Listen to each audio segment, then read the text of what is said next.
needs to be seriously looked at. It needs to be reviewed. We need to study it, to debate it, the royal we as a community or society. And we need to look, is there not a better way of dealing with how we fund our schools than to find ourselves in this predicament? Falling enrollment is such a major problem because it affects so many different districts around the province, and will continue to do so for another number of years. But there are other problems with the funding formula. If you look at there's another component. This is a little bit technical, this information, but I'll just try to summarize what we're talking about.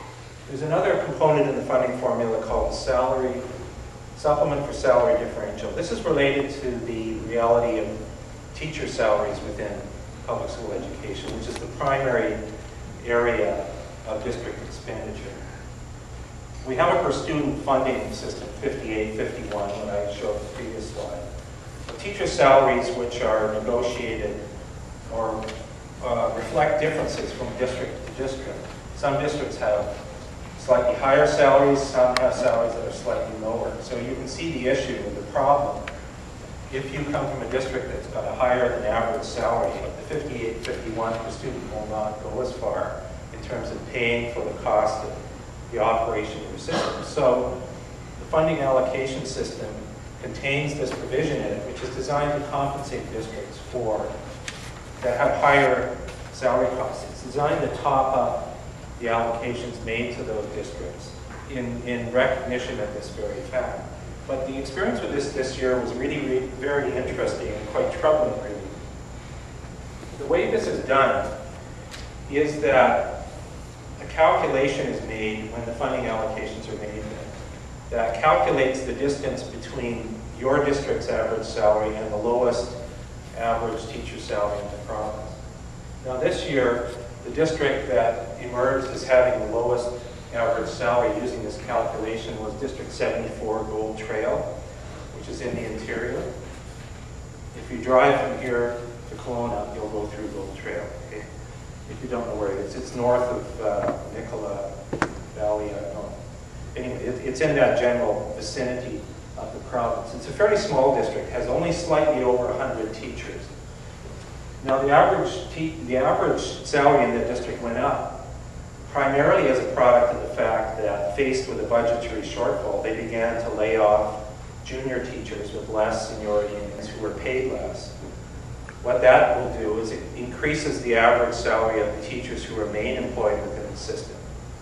Because that average bottom salary in the province went up, the distance of all the other districts measured between their averages and that average district for District 74 was compressed. What this did was squeeze $25 million out of the provincial budgetary allocation for all districts in the province, not just Gold Trail, everybody. So, because this is a formula that distributes different amounts of money to every district.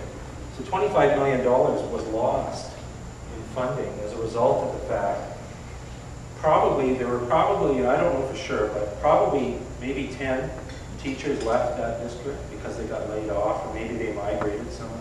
A totally random, unforeseen, unpredictable occurrence, but it creates a situation where you extract $25 million out of this component of the funding allocation model. Now the money wasn't actually lost to the system. The money resurfaced elsewhere to help pay for increased programming in the area of summer learning. There's a new funding model that's been in place for summer learning, which is being elaborated and expanded over the past 3 or 4 years. And a community link program, which is a program designed to provide special support to vulnerable kids, primarily in inner city environments throughout the province. So the money got returned to help support these initiatives, but which is, good. And I don't think we would quibble with the value of those initiatives. But here you see one of the problems that I'm identifying.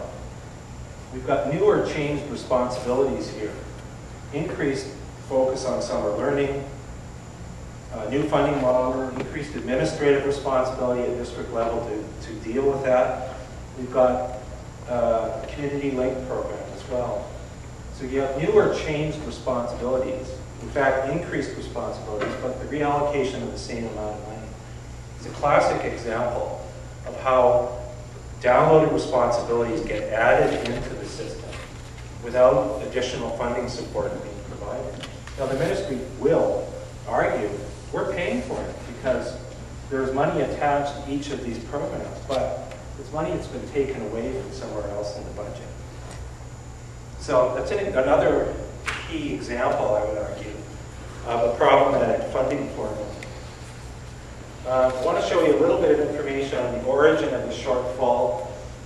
This, I apologize, this is fairly fact-intensive and a lot of information, but if you look back at the period running roughly from 2001 till last year, the top dark line shows you the overall increase in provincial spending on public education through that period was $673 million. There were a whole host or series of changes that overtook the system through that period. I won't go into talking about all of them because I think I'll probably run out of time. But the total cost of all these other things, which were mandated to occur throughout the system, comes to a total of $923 million. So the difference between the top line and this line, 923 minus 6, is $250 million. So that's the gross level of shortfall in funding. Now, as I mentioned before, we also lost almost 42,000 students. And if you take that $2,800 figure, which is the amount districts purport to be able to save when they lose students, that suggests you could probably operate at $118 million less expenditure because of fewer students being in the system. You're still left with an overall net shortfall through this period of almost $132 million. Now, this is the beginning period. If we go to last year, we find a whole host of other changes. The annual facility grant monies, $110 million was cut. More falling enrollment last year is another loss of close to $8 million to the system. There are two other components within the funding allocation model to pay for unique geographic challenges: remoteness, dispersion, small schools in spread out areas, and the transportation portion to pay for the cost of student transportation throughout the system. Neither of those elements has been properly indexed since they were introduced into the funding formula back earlier in the decade. So just doing some basic calculations as to what it would cost to index those, we find that that takes out almost another $25 million in spending. So last year, you have another 143, or actually this year, the end of this year, another $143 million lost to the system.